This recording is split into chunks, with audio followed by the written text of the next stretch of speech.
Alô, alô, meu amigo, minha amiga apaixonado por rádio, como eu.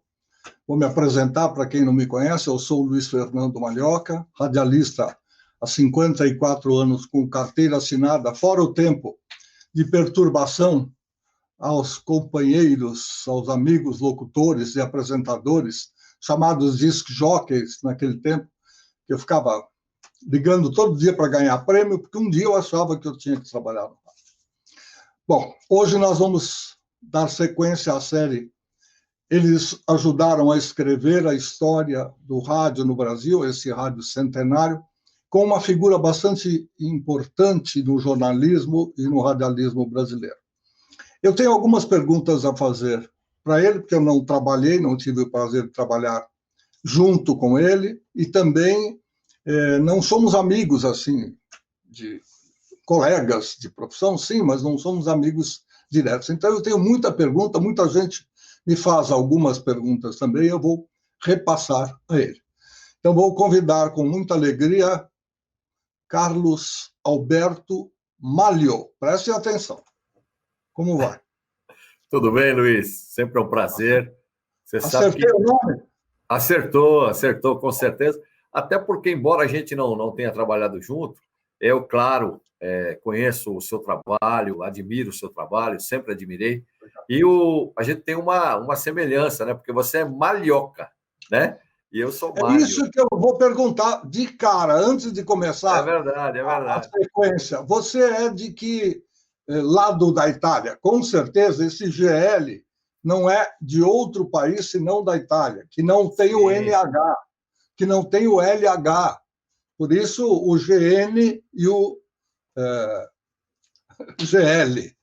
Isso. De onde você é ou a sua família? Se é que você já pesquisou, já foi lá procurar informações? Sim. O meu tataravô, na verdade, e o meu bisavô, eles são da região da Calábria, na Itália. O meu bisavô nasceu lá e veio para cá como imigrante.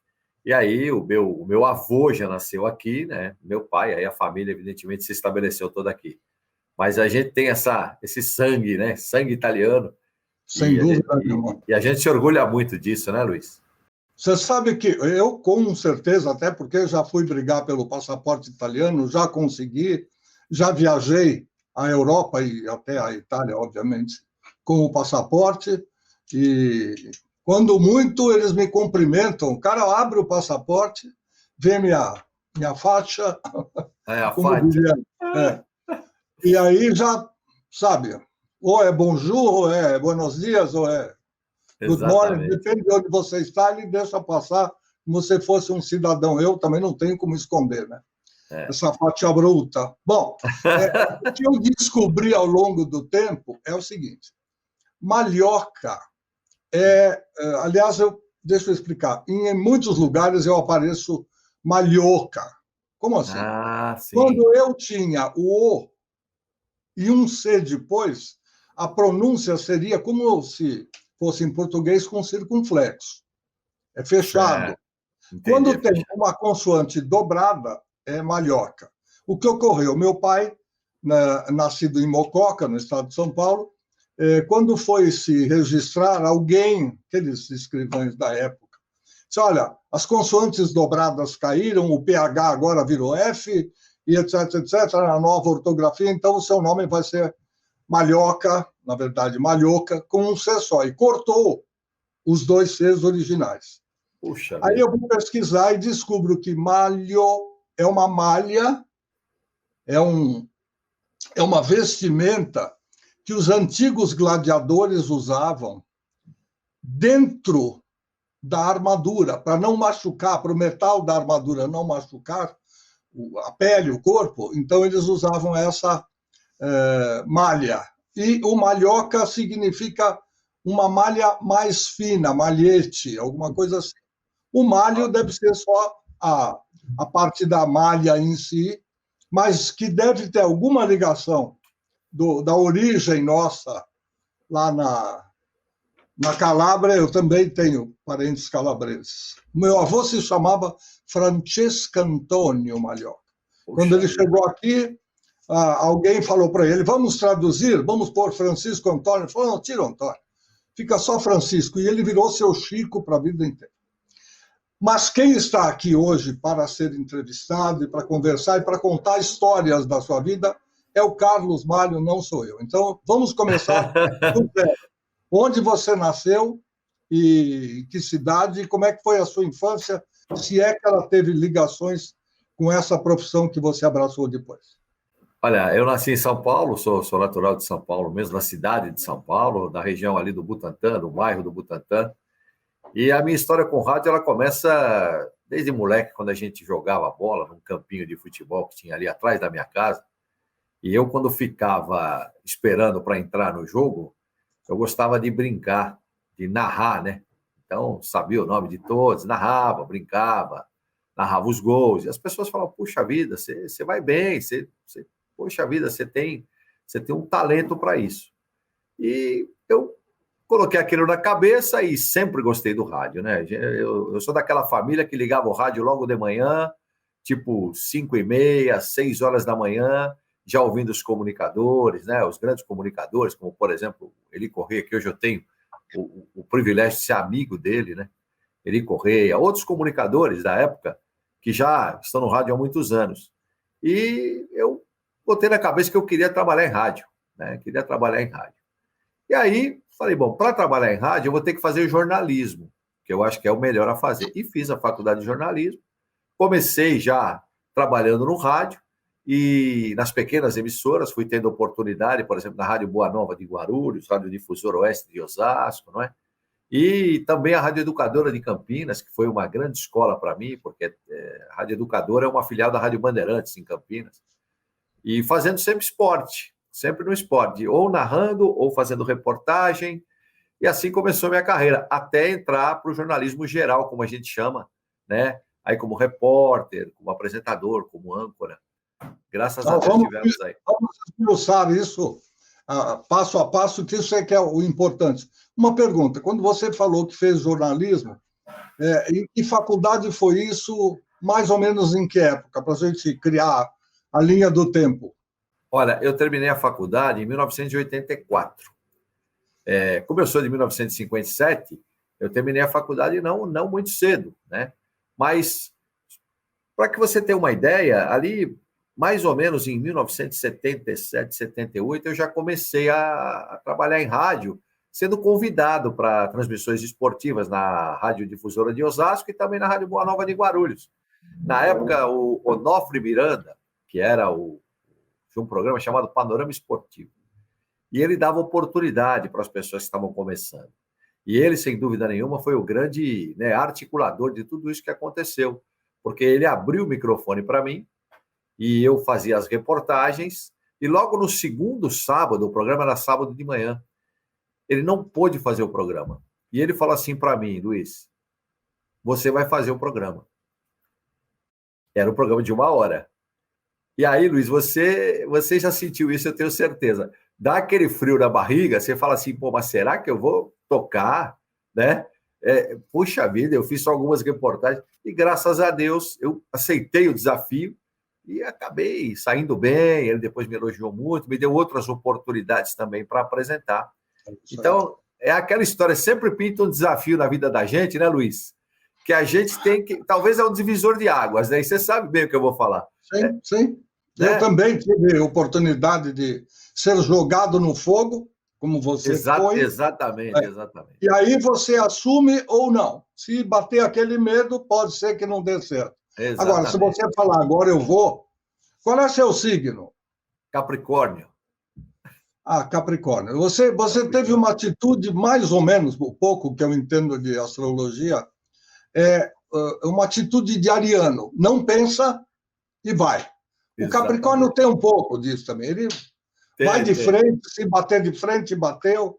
Ele tem lá os cornos que ajudam a segurar o impacto, mas se você não aceita, você perde uma oportunidade. Aí depois fica aquela dúvida cruel lá dentro. Eu deveria ter feito, por que eu não fiz? E tal. Aí não ficou dúvida e ficou provado que aquele garoto que já gostava de esporte, né, conseguiu colocar para fora a sua competência e o começo foi esse. A minha pergunta é a seguinte, Você estudou na FMU, se eu não me engano? Na FIAM, que era, na verdade, que era um braço da FMU na parte de comunicação, né? Você foi aluno do professor Julio Gregorio García Morejón? Não. Ou não, ele era só o diretor da faculdade? não, eu acho que nessa época ele era o diretor da faculdade. Eu não cheguei a ter aula com ele, não cheguei a ter aula. Ele foi um grande amigo, foi o meu orientador. Olha que legal. Foi professor da ECA, foi diretor da ECA, Escola de Comunicações e Artes, da USP, onde eu me formei, e foi meu orientador no mestrado.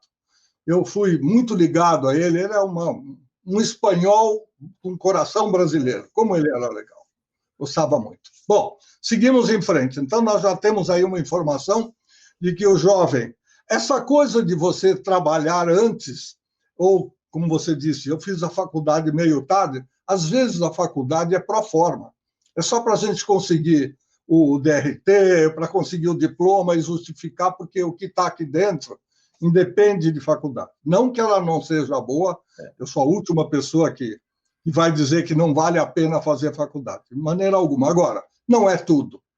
A faculdade orienta, a faculdade abre caminhos, ela te dá um lado cultural. Agora, o dia a dia é a grande escola aí. Por sem isso. dúvida. Bom, depois você disse que foi para Boa Nova de Guarulhos. O que você fez lá? Na Boa Nova eu apresentava, né, esse programa Panorama Esportivo, fazia reportagens. Quando era necessário, eu apresentava. E aí foi indo. A Difusora Oeste de Osasco também. Eu comecei a trabalhar nas duas. E aí fui chamado para integrar o time lá da Rádio Excelsior, Sistema Globo de Rádio, né? Opa. E aí começou de fato a minha carreira, porque assim, Luiz, a gente sabe que, lamentavelmente, quando a gente trabalha em pequenas emissoras, a gente não consegue sobreviver só do rádio, né? Nas narrações esportivas, eu tinha lá os testemunhais que eu fazia, me dava realmente algum recurso, mas quando eu fui para o Sistema Globo de Rádio, aí de fato começou, né? E aí era na antiga Rádio Excelsior ainda, né? Que já tinha deixado de ser a máquina do som, já era uma rádio mais ligada ao jornalismo, meio que um embrião da CBN, e a Rádio Globo. E aí eu passei a atuar como repórter. E aí, como eu te disse, eu fui para geral. E aí, de fato, a minha carreira começou a deslanchar, né? Quando eu já estava nesse grupo, que Rádio Globo, lamentavelmente, que agora fechou as portas, né? A gente fica muito triste com tudo isso. Sem dúvida.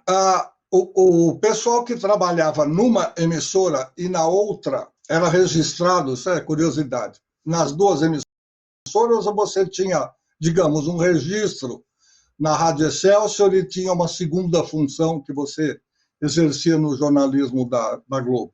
Não, a gente era registrado no Sistema Globo de Rádio, né? Então era só um registro. O único que tinha 2 registros, e inclusive para mim um mestre, que eu faço questão de citar aqui, que foi meu professor, inclusive na FIAM, de Rádio Jornalismo, Márcio Bernardes. Eu tive o Márcio Bernardes como meu professor lá na FIAM. Tive José Nelo Marques como meu professor. Já esteve aqui conosco nesta Vozes do Brasil, nesta série. Depois você dá uma olhadinha. Os amigos que gostam e por acaso não souberam, olhem a lista de convidados. Num dos programas vocês vão encontrar o nome. Com certeza, com certeza. E o Márcio Bernardes falou uma coisa para mim, Luiz, que meio que me deu um norte assim para o rádio. O Márcio Bernardes falou uma coisa para mim: ô Mário, você tem uma voz boa, você tem uma dicção boa, você tem realmente que seguir nessa carreira. Agora você tem que lembrar uma coisa: no rádio, a gente tem que se transformar nos olhos do ouvinte, para a gente poder passar para o ouvinte aquilo que todo um ambiente. E você sabe que eu não esqueci nunca mais disso, Luiz. Toda reportagem que eu ia fazer, eu procurava lembrar, né, nisso que o Márcio me falou, para ilustrar, porque, na verdade, o rádio, o grande segredo do rádio, não é, Luiz? E você concorda comigo, eu sei, é mexer com a imaginação das pessoas, né? Sem dúvida. Então, isso foi realmente... Eu nunca mais esqueci, viu? Essa é a grande verdade, é uma máxima que a gente deve ter sempre em mente, porque enquanto as pessoas não têm a oportunidade de ver o que está acontecendo, elas imaginam de acordo com as experiências que ela tem. Então, quanto mais você colorir a sua transmissão, isso não significa ficar usando adjetivos, nem qualificativo, nada. Importante é você conseguir usar as palavras que transmitam aquilo que você quer passar. E aí a pessoa absorve com as experiências que ela já tem, repito, para fazer este cenário, para conseguir entender tudo aquilo que a gente está fazendo. Hoje, as coisas estão mudando um pouco, até porque muita gente já usa a transmissão de câmera, ou a reportagem já é feita em cima do material que alguma emissora de televisão, chamada co-irmã, ou do mesmo grupo, utiliza. Enfim, as coisas mudam. Mas daí está, inclusive, a grande diferença da linguagem do rádio para a linguagem da TV. Exatamente. Tem uma briga que há algum tempo, eu já abracei junto com outros colegas, essa coisa de usar o som da televisão no rádio. Normalmente, em propagandas políticas, nessa época de eleições, a gente tem sempre isso. É esquisito, é triste, porque você sabe que aquilo que você está ouvindo, você não está vendo. Então, você tem que imaginar, porque o sujeito, por economia, quer fazer só um áudio. Então, ele pega o mesmo áudio da televisão, onde ele gastou mais dinheiro, onde ele aplicou mais, onde a produção é mais cara, depois jogou no rádio como se fosse... Devia ser proibido por lei, mas deixa eu falar, isso aí é uma outra... Com certeza, uma campanha. Você tem toda a razão. Vamos seguindo. Você viu nascer a CBN e participou dela. Como foi? Eu sempre converso, já tinha um longo papo com Heródoto, ele me orientou, me ensinou, me explicou uma série de coisas que eu não sabia, até porque eu conheço bem a Excelsior porque estive lá na máquina do som no começo da minha carreira. Agora, uma coisa é você conhecer o lado físico, e depois que você sai, as coisas vão se modificando de alguma forma, não só nos estúdios, no reposicionamento, mas também na parte da direção. Então, conta um pouquinho como foi o nascimento, essa ideia de fazer uma Excelsior transitória, né, na época do Balancê, se eu não me engano, e de outros programas famosos, para chegar a ser esta força informativa que é a CBN hoje. A Excelsior, na verdade, quando eu fui para lá, ela já estava um pouco mais voltada para a informação. Era o Celso de Freitas, que era o nosso diretor lá, e ele, como jornalista, como professor, inclusive, universitário, ele direcionava boa parte da programação para o jornalismo. E a gente foi tocando ali, fazendo reportagens, e como eu disse no começo, fazia para a Rádio Excelsior e também para a Rádio Globo. Fazia para as duas.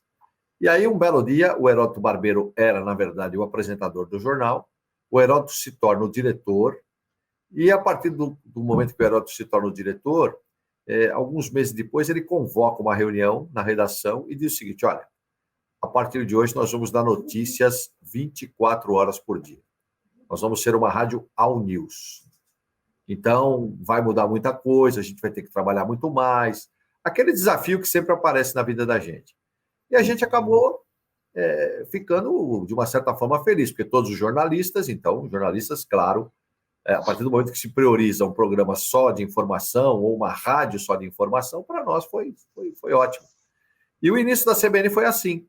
No começo, eu me lembro que eu era repórter na Fiesp, na Federação das Indústrias do Estado de São Paulo, e quando a gente começou a chegar com o microfone, a gente, para se diferenciar um pouquinho, nós criamos um microfone com lapela, tipo de televisão.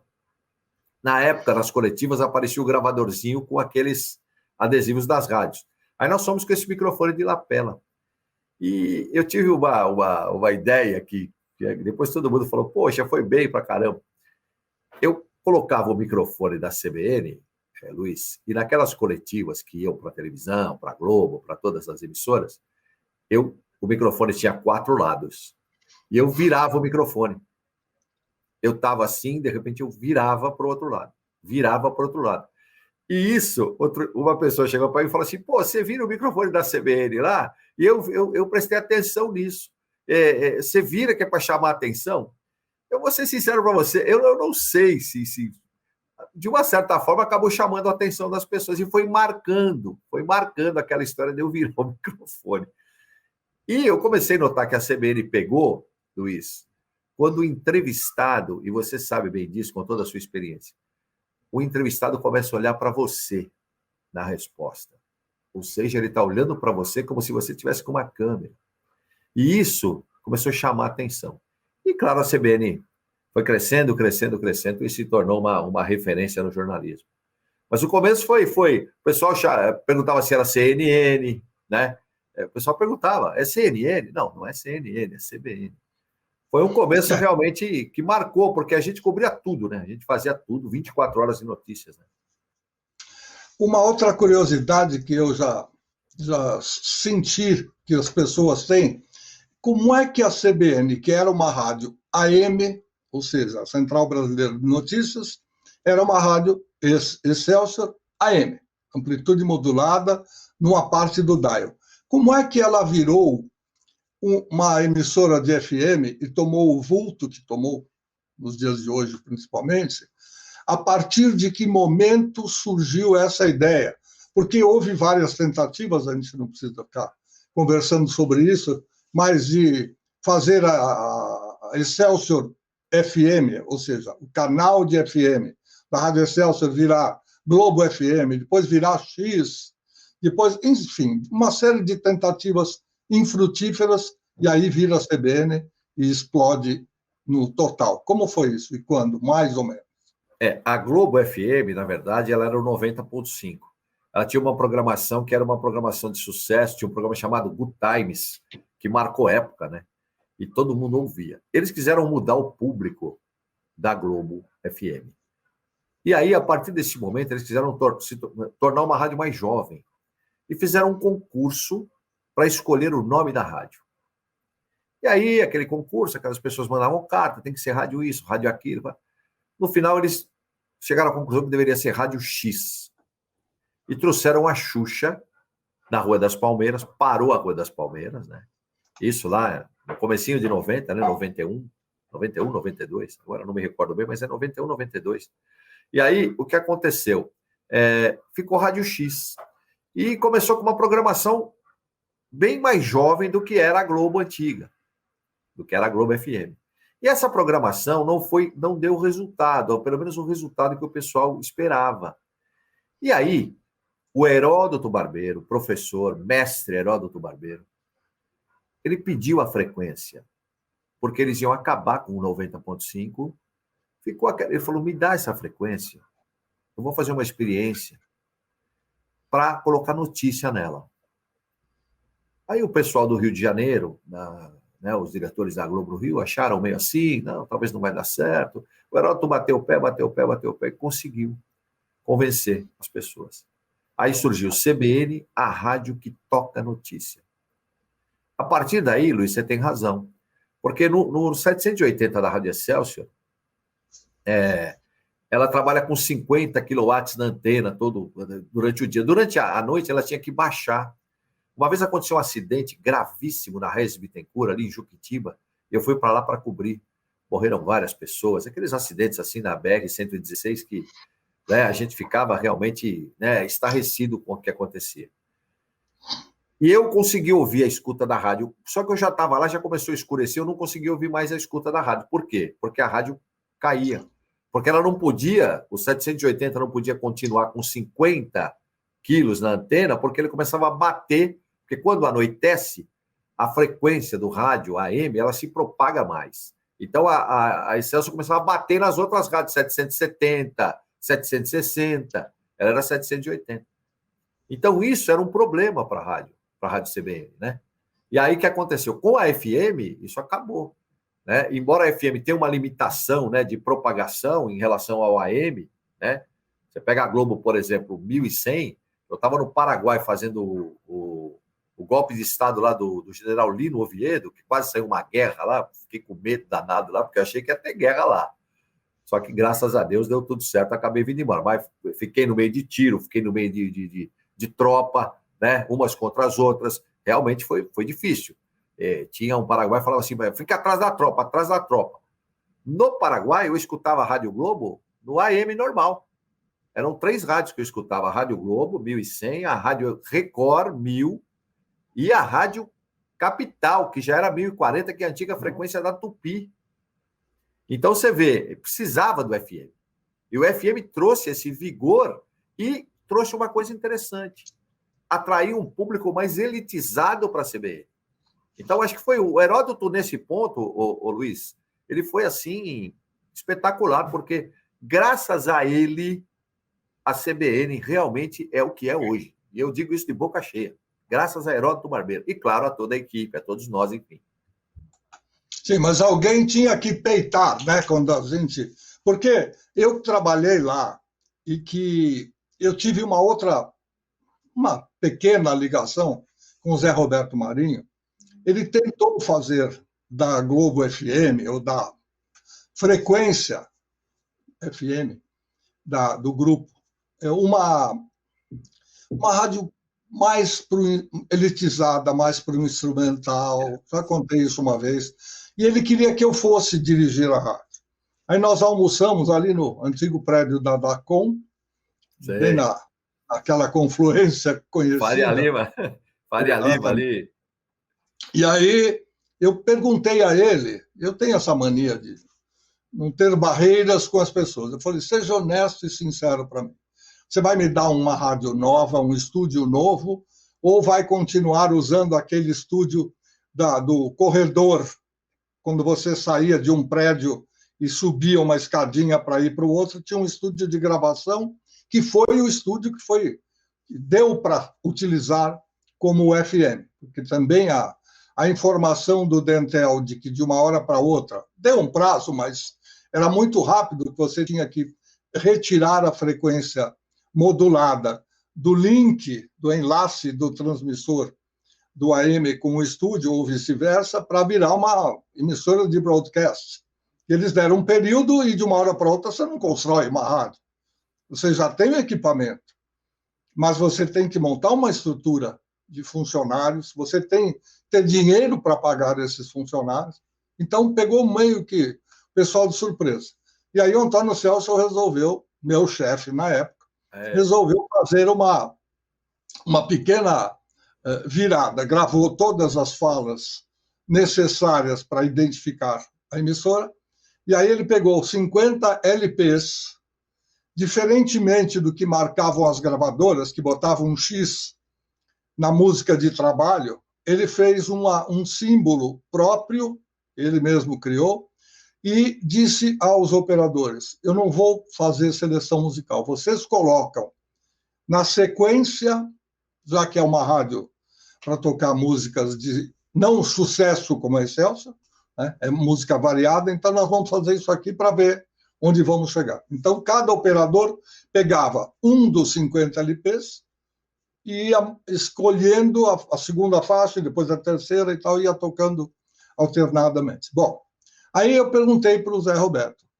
as cartucheiras são velhas, são usadas pela Rádio Excelsior AM ainda do tempo da máquina.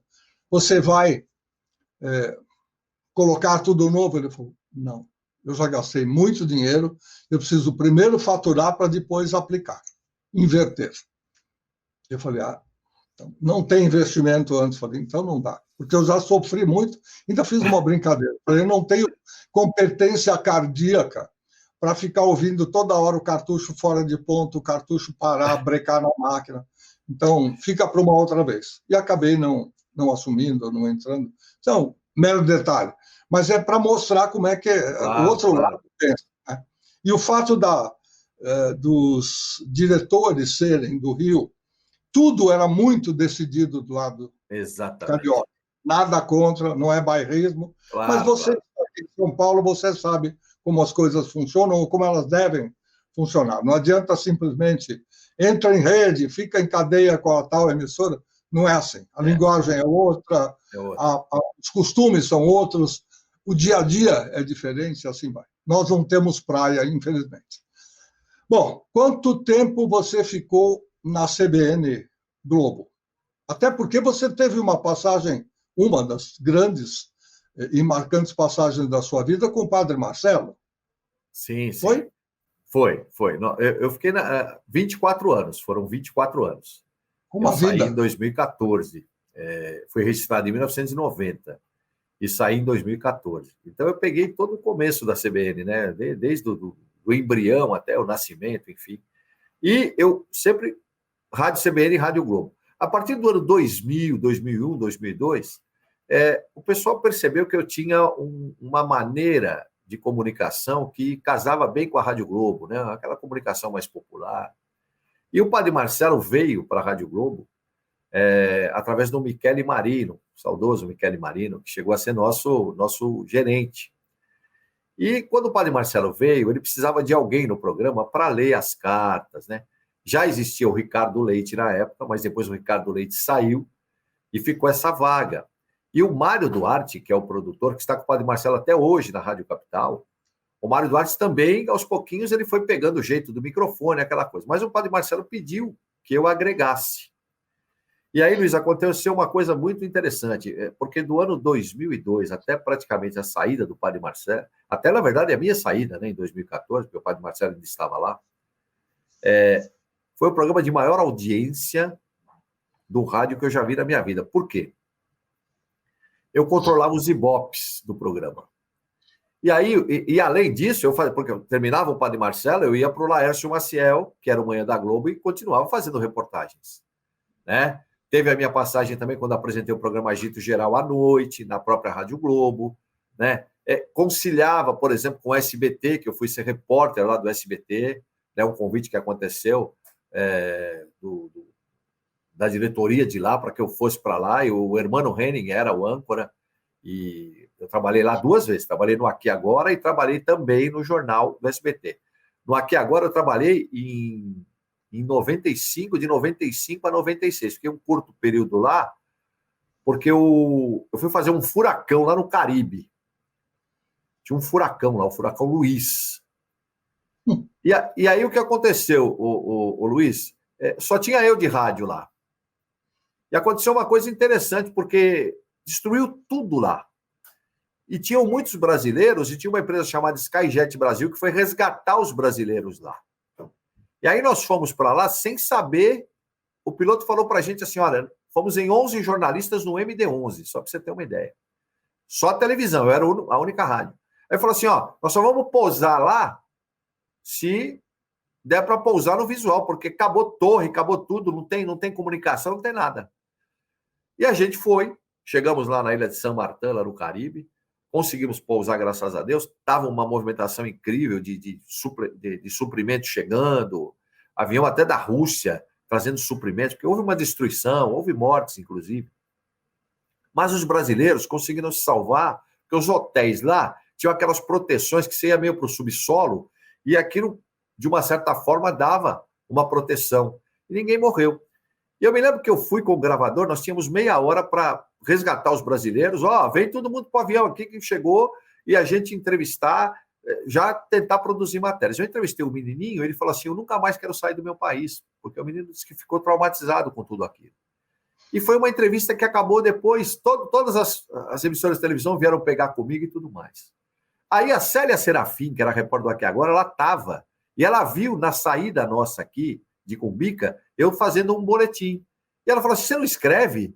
Eu falei, não, é a linguagem do rádio, tá? Aquela história que você conhece melhor do que eu, né, Luiz? E ela falou assim, poxa, quando você voltar, você vai para Aqui Agora. Aí, só para encurtar a história, quando eu voltei, eu fui lá realmente fazer um teste no Aqui Agora e passei no teste. O pessoal falou, não, você vai ficar. Aí eu falei para o Heródoto, eu estou fazendo a CBN e fui convidado para o Aqui Agora. 2 públicos completamente diferentes, duas linguagens completamente diferentes. Sabe o que o Heródoto falou para mim, Luiz? Como mestre, vai lá e dá informação. Informação. Não entra nessa de, sabe, sensacionalismo, uma coisa que eu Aqui Agora, lamentavelmente, fazia muito. E fiquei. Fiquei até acabar o Aqui Agora em 96, porque acabou em 96, né? Acabou em fevereiro de 96.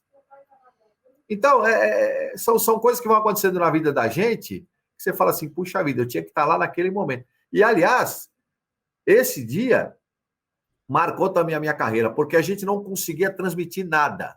O celular ainda não funcionava direito. A gente não conseguia transmitir, não dava para falar de telefone na ilha. Os iates todos virados de ponta cabeça, tudo destruído. Uma coisa assim que eu nunca me esqueci mais. Ficou gravado realmente. Aí fizemos uma escala na Isla Margarita, já aqui na Venezuela.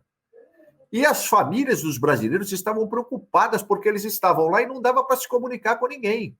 O único porta-voz era um gerente da SkyJet Brasil que tentava transmitir alguma coisa para as famílias. Mas todo mundo preocupado. Eu fui na intendência lá do aeroporto, pedi pelo amor de Deus se eu podia usar o telefone e entrei com a notícia de que os brasileiros estavam retornando, todos a salvo, graças a Deus, apenas, claro, assustados com tudo que tinha acontecido, na CBN e na Rádio Globo. Então foi meio que um furo de reportagem, assim, que todo mundo veio me falar, poxa vida, nós ficamos sabendo através de você. Inclusive, familiares das pessoas, com o passar do tempo, me encontravam, às vezes, na viatura de reportagem, e falavam, pô, você deu aquela notícia lá. Então, isso marcou muito a carreira, né? Então, são coisas que você não esquece. Fica gravado. Esse exemplo que você está passando para todos os nossos amigos que estão nos acompanhando em podcast ou mesmo nas nossas redes sociais em áudio e vídeo, é importantíssimo. Porque, em primeiro lugar, demonstra a importância do jornalismo quando ele é localizado. Uma coisa é você pegar uma linha da internet e repetir, e outra coisa é você estar no palco da história, no palco do acontecimento. 2, como é que as pessoas iam ligar aparelhos, conectar aparelhos, se não tinha energia elétrica? Estava tudo destruído. Tudo. Então, o momento de fé, que é o nome do programa que você fazia com o Padre Marcelo, é exatamente esse, sabe? De você ter coragem, de você ir com a força mesmo interna, né, acreditando que tudo vai correr bem, pelo menos dentro do possível, da melhor forma possível, e vai lá e faz a notícia, transmite a notícia para tranquilizar os amigos, os parentes, enfim, pessoa, e também para informar, que era o objetivo. Claro. Agora, como você disse bem, quem tem a experiência do rádio, quem tem a experiência de falar ao microfone, e lá embaixo, quando o professor Marcelo Bernardes informou que a você... que era o Márcio, é verdade. Márcio Bernardes. É exatamente isso. Ou seja, essa experiência é que deixa o pessoal que nasceu na televisão, ou que saiu do impresso e foi para a televisão, não passou pela experiência do rádio, fica todo mundo estupefato. Nossa, como é que o cara consegue? Não redige, não tem teleprompter? Não, é experiência. Exatamente. É um grande exemplo, muito legal isso. Bom, você, fazendo essas reportagens e também estando no Aqui Agora, você sentia muita diferença entre o rádio que você fazia na CBN, que era uma linguagem mais reta, vamos dizer assim, era a informação, do que o jornalismo um pouquinho mais, como é que eu vou dizer, o mais sensacionalista, que era o objetivo do Aqui Agora? É muito diferente para o profissional, para a mesma pessoa, fazer as duas coisas? Você sabe de uma coisa? Eu não sentia tanta dificuldade por causa do plano sequência, porque o Aqui Agora, ele inovou também na questão do plano sequência, ou seja, sem o 3x4, né, que o pessoal de televisão sabe, que é como acontecia antigamente, o repórter aparecia paradinho, né, com o microfone, não podia nem se mexer, tinha que dar a notícia ali, principalmente era o padrão Globo, que o pessoal falava na época. Aqui Agora não. Aqui Agora desmistificou isso. Ligava a câmera, saía com o microfone narrando tudo que estava acontecendo. Então, lembrava muito da época que eu narrava futebol. Só que narrando aquilo que eu via, evidentemente, usando aquela questão já do Márcio, né? Pô, você tem que ser os olhos. Só que ali não precisava. Então, eu narrava. Só que eu procurava dar alguns detalhes que, por exemplo, o telespectador não sabia. Então, se eu estava, por exemplo, numa avenida, como aconteceu uma vez numa greve de ônibus ali na Avenida São João, na esquina da Avenida São João com a Avenida Rio Branco. Então, eu estava falando ali da greve, mas eu procurava sempre localizar. Olha, aqui é um ponto da cidade, Avenida Rio Branco com a Avenida São João, é um ponto central onde vários ônibus circulam, onde tem várias linhas de ônibus. Então, eu saí um pouquinho da imagem e acrescentava algumas informações também. Agora, onde eu senti mais dificuldade, Luiz, foi quando, em 2001, eu voltei para o SBT para fazer o jornal do SBT, que aí você precisava fazer o off, né? Fazer o texto nas matérias, e só entrava falando nas passagens, como a gente sabe, que é quando o repórter aparece. Então, eu senti mais dificuldade, mas que agora não tanto. Sempre ouvindo aquilo que o Heródoto me falou, dando informação, procurando não entrar no sensacionalismo, porque, lamentavelmente, o Aqui Agora inovou nessa parte, claro, de plano sequência, uma série de coisas ele inovou, isso aí realmente inovou. Só que a parte de conteúdo é discutível, sempre foi discutível, né? As pessoas, principalmente a gente que é jornalista, a gente, claro, muitas coisas eu olhava e falava, poxa, mas isso não é informação, eu não posso, entendeu, entrar nessa. Uma vez eu fui fazer uma matéria, Aqui Agora, para você ter uma ideia, uma briga, não tinha nada para fazer. Sábado, uma briga de vizinhos por causa de um gato que estava desaparecido. E era aquela história, você tinha que deixar os vizinhos brigarem e botar o microfone. Se você entrasse, o editor te dava bronca, falava, não, tem que deixar. Então, aconteciam algumas coisas realmente que fugiam de tudo aquilo que a gente aprendeu como jornalista, como, né, dando informação.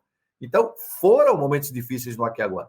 Mas a dificuldade maior dessa questão da linguagem foi quando eu fui fazer o jornal do SBT, porque aí era texto de televisão mesmo, né? Fazia aqueles textos bem concisos para poder fazer o off, né? Então, tudo isso vai... Na verdade, tudo isso, Luiz, vai acrescentando na carreira da gente, né? Porque todas essas questões sensacionalistas do Aqui Agora serviram para mim, quando eu fui dar aula de radiojornalismo na Uniban, eu fui convidado para ser professor lá, né, no ano 2000, um pouquinho antes de eu ir para o SBT, nessa segunda passagem que eu tive no SBT. Eu usava isso, como dizer, olha, era feito daquela maneira, mas daquela maneira, você que é jornalista, você não pode fazer. Então, me deu também esse balizamento, sabe? Então, foi um negócio que acrescentou, claro, agradeço demais a tudo aquilo que eu vivi, claro, sem dúvida nenhuma, no Aqui Agora, até para acrescentar na experiência, né? Sim, são estilos de jornalismo. Às vezes a gente brinca nos corredores e são as cores do jornalismo, né? Exatamente. É jornalismo mais marrom, menos marrom, mais branco e preto. Quantas e quantas vezes falava-se de um antigo jornal que marcou bastante na imprensa nacional, mas principalmente na Paulista, que eram Notícias Populares. O pessoal costumava brincar e dizendo, se você torcer, sai sangue. Porque era muito mais puxado para o sensacionalismo, para aquelas manchetes que vendem o jornal. São estruturas, a gente não vai entrar aqui em discussão, porque não estamos em debate sobre isso, mas é isso aí. Vamos falar um pouquinho mais do Carlos. Eu soube que você gravou ou está gravando um audiolivro. Como é isso? Assim, esse foi um convite do Heródoto Barbeiro e do Nilo, né? Do Nilo Frateschi, que é um amante do rádio, né? Você conhece o Nilo. Ele é um amante do rádio, assim, ele ama o rádio como a gente, né? E contar algumas passagens que aconteceram na nossa carreira. E foi um depoimento, já está gravado. Esse audiolivro deve ser, segundo eles, estão estimando, lançado em setembro, né? Quando a gente comemora os 100 anos do rádio no Brasil. E foi um depoimento, eu acabei dando esse depoimento aqui também, que foi essa história lá do Caribe, lá, da ilha de São Martin. Existem outras passagens nacionais, internacionais, graças a Deus, na minha carreira, mas é aquela história, esse marcou muito. Então, foi esse depoimento exatamente que eu dei lá. E não só eu, tem vários mestres do rádio que vão participar lá, e a gente fica muito feliz com isso, assim como eu fico honrado, Luiz, de participar com você aqui. Porque, embora, eu sempre falo, embora eu não tenha trabalhado com você, o seu nome sempre chegou até mim como um sinônimo de muita competência, de um diretor, de fato, que amava o rádio e tirava do rádio tudo aquilo que ele pode dar. Então, as pessoas que te conhecem, que trabalharam com você, falavam para mim. Claro, eu já conhecia de nome. Então, por isso que eu fico honrado também de participar aqui com você, viu, Luiz? Eu mais ainda por conseguir falar, que eu sei que você é extremamente ocupado, você tem outros afazeres, e agora vamos falar também, nós temos uns 15 minutinhos finais, vamos falar um pouquinho do que é que você está fazendo hoje. Para quem não conheceu o seu passado, ou não acompanhou, ou talvez não soubesse quem era o Carlos Malho que estão vendo hoje aqui na nossa conversa, mas quando vê na televisão, em algumas chamadas, em alguns programas, às vezes entrevistando o senhor Sidney de Oliveira, sem D, e outras coisas mais, aí carimba você como homem da Ultrafarma. Não é isso. Isso é mais uma questão sua. Mas vamos falar um pouquinho desse lado. Como é que você chegou, como é que seu Sidney se apaixonou pelo seu trabalho e o convocou para essa nova missão? Olha, isso foi mais ou menos lá em 2000 e pouquinho, na verdade, quando eu comecei a trabalhar com o padre Marcelo. Porque o Sidney Oliveira, ele é uma pessoa que ele tem uma missão, né? Ele tem uma missão de ajudar os outros. Essa que é a grande realidade. E isso, realmente, independentemente de ser farmacêutico, de ser empresário, independentemente de vender, de trabalhar no setor de vendas, que a gente sabe que precisa vender, porque senão quebra, a gente sabe disso, né? Mas ele é uma pessoa que tem um coração realmente maior do que ele. E ele sempre apoiava a evangelização. Então, ele fez questão de sempre apoiar o Padre Marcelo com a evangelização naquela época. E a gente se conheceu ali, no programa do Padre Marcelo. E ele via o meu desempenho no programa, tudo mais. E a gente apresentava um programa na época, né? O Sidney apresentava, com patrocínio da Ultrafarma, que falava sobre previdência, com o doutor Márcio Coelho, com o hoje vereador Arnaldo Faria de Sá, né, que levantou essa bandeira para ajudar os aposentados, para muita gente que não estava aposentado, que não tinha aposentadoria, porque não sabia que podia ter. Então, a gente chegava até as pessoas. E o Sidney, quando ele não podia fazer, ele começou a me convidar. Você não quer apresentar o programa para mim? Eu não vou poder fazer. E aí, eu comecei a apresentar com o Márcio, com o Dr. Márcio Toledo, não é? com o Arnaldo Faria de Sá. A gente apresentava esse programa sobre Previdência, que era um programa que ia ao ar na TV Gazeta, ia ao ar também na Rede TV. E a gente pegou e começou a ter vários retornos desse programa, principalmente dos mais idosos. Olha, eu me aposentei porque, aliás, o Arnaldo Faria de Sá, que hoje é vereador, ele tem até hoje, na Avenida Jorge Corbusier, no Jabaquara, tipo de um poupa-tempo só para quem precisa, que tem problemas com aposentadoria. Muitas vezes por desinformação. Quanta gente que foi lá, foi atendido e acabou se aposentando, conseguindo se aposentar. Então, isso, para mim, falou, poxa, isso é uma prestação de serviço. A gente que é do rádio, a gente sabe que a prestação de serviço é importante.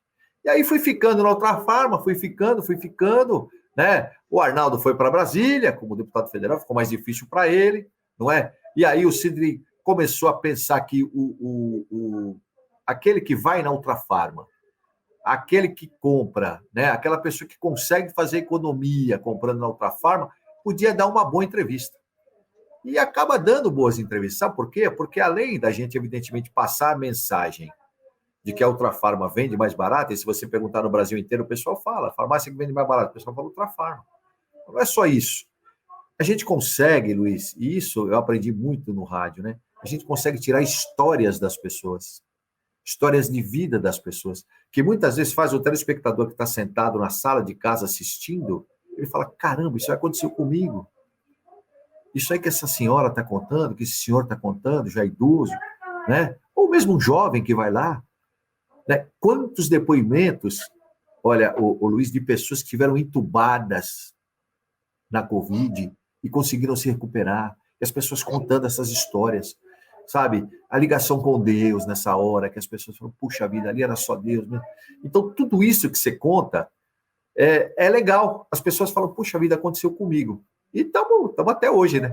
Até hoje a gente faz, na Rede TV, na TV Gazeta, a gente faz esse programa também.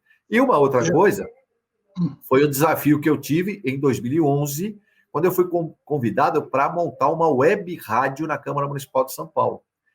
E eu fui com esse propósito, com grandes ideias, Ideias, inclusive, Luiz, por ser uma rádio web de uma entidade pública, da maior Câmara Municipal da América Latina, praticamente, né? A gente falou assim, poxa vida, vamos chamar a gente que fala de matemática, que fala de português, vamos dar aula. Só que, lamentavelmente, ficou no papel. Eu não consegui. E acabou virando hoje, para você ter uma ideia, por causa de várias empresas que, na verdade, eram as gestoras, começaram a enxugar aqui, enxugar ali, acabou virando hoje uma central de podcast. Eu cheguei a ter 6 repórteres trabalhando comigo, hoje só eu.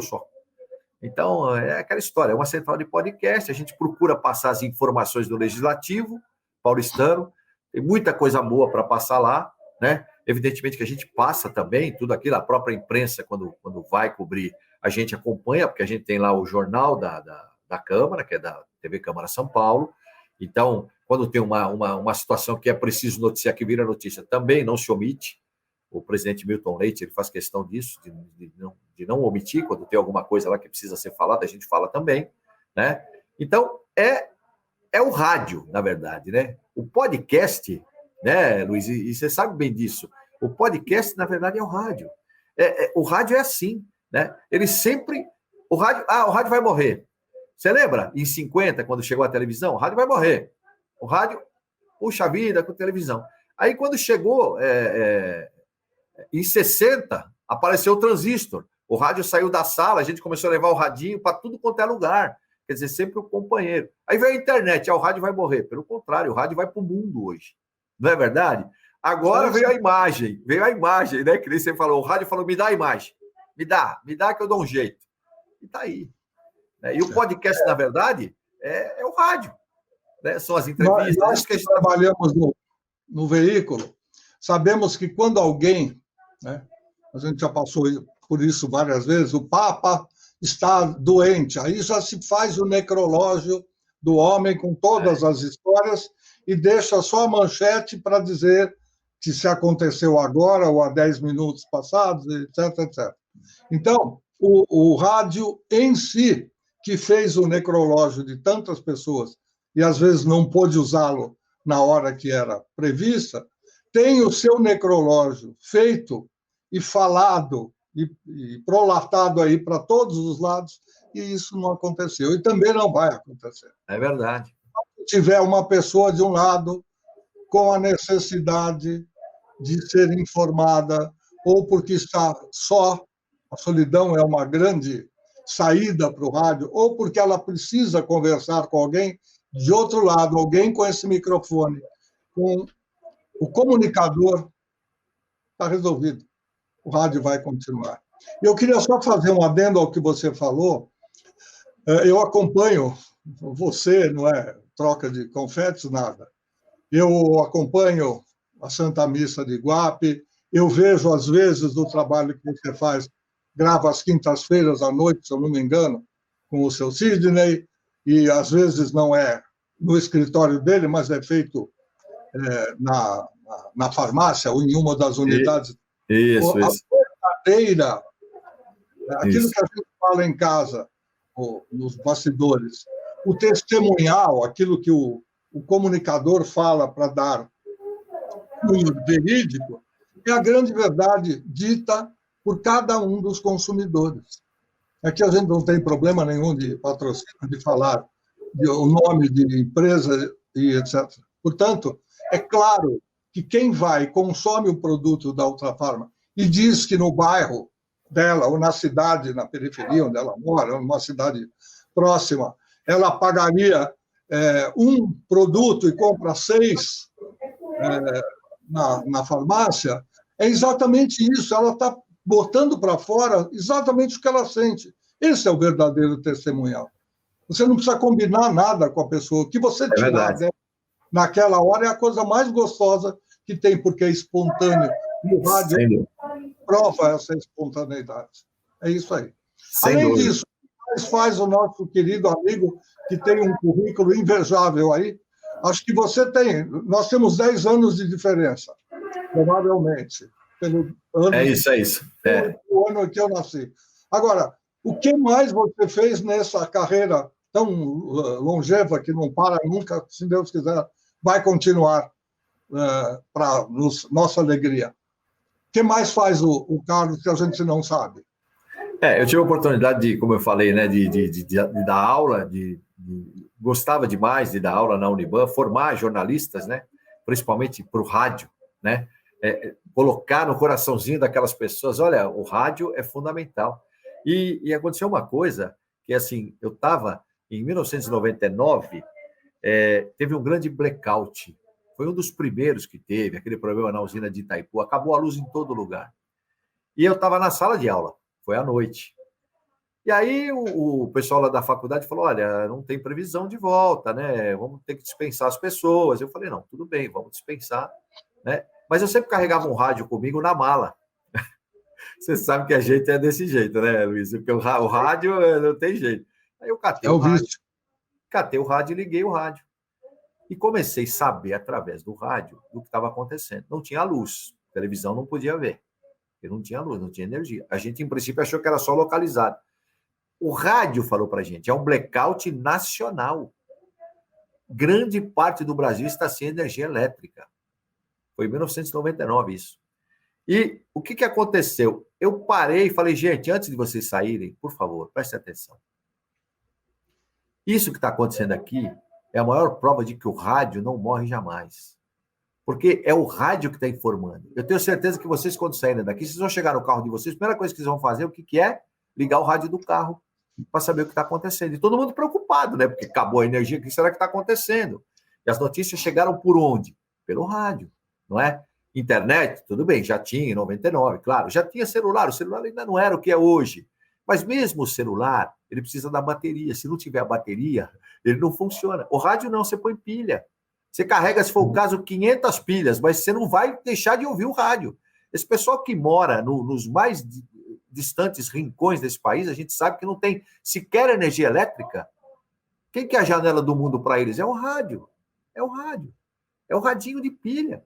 E essas pessoas, elas fazem questão de ter ali as pilhas guardadas para... Opa, pelo menos a pilha eu consigo trocar aqui, vou trocar e vou continuar ouvindo o meu radinho. Então, tudo isso a gente fica feliz. Como você perguntou, essa história acadêmica que eu não pude seguir porque eu fui convidado para o SBT para voltar, né? Que foi lá em 2001 que eu voltei para o SBT, porque houve esse convite, era melhor para mim, era mais vantajoso. A gente sabe que profissionalmente, você sabe disso, né, Luiz? A gente, muitas vezes, como jornalista, necessita de 2 fontes de renda, né? Essa que é a grande realidade, até 3, de repente, né? Você viveu isso muito mais do que eu. Então, são coisas que vão acontecendo, né? E tantas outras que, se vierem por aí, a gente vai fazer também, né, Luiz? Porque a gente aceita tudo, né, Luiz? E a nossa paixão não morre, né? É uma paixão que só aumenta com o passar do tempo, com a experiência, a gente vai aprendendo, acertando ou errando, isso faz parte da vida do ser humano, mas a gente vai sempre em frente, porque a gente sabe que tem a missão de servir.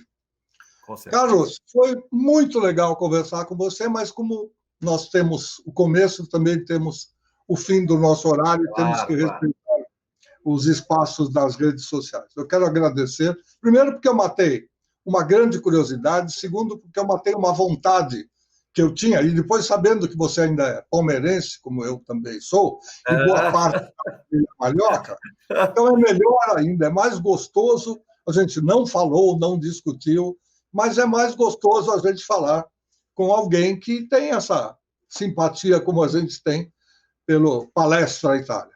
Obrigado pela sua contribuição para a história do rádio, pelos seus anos de profissão, que são muitos, passa de 45, se eu não me engano, ou quase 50 mesmo.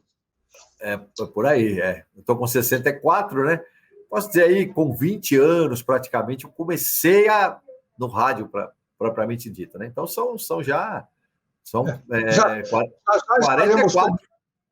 Já estaremos comemorando os 50 anos, e com muita alegria, muita festividade.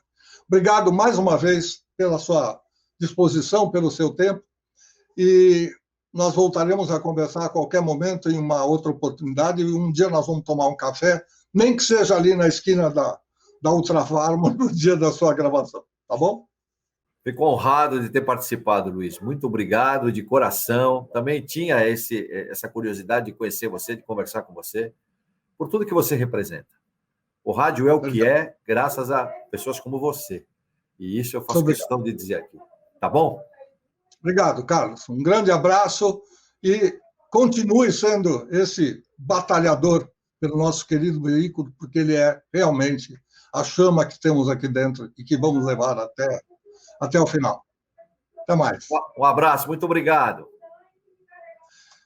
Foi aí uma gostosa conversa com o amigo Carlos Malho, que quem não pegou o começo depois pode assistir, porque o espetáculo está gravado, o evento está gravado, e vai ficar para a história do rádio.